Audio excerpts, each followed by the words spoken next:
we seem to have reached a time where there's little respect for age. You know, everybody wants the new, the quick and the new.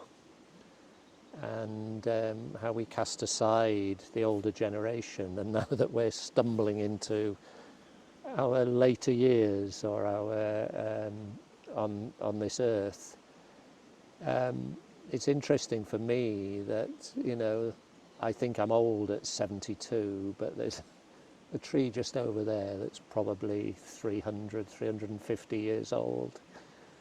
And, you know, it's like respect for the elders has gone in so many ways, you know. And we need to learn that respect for all the elders, you know, the elders of nature, the human elders.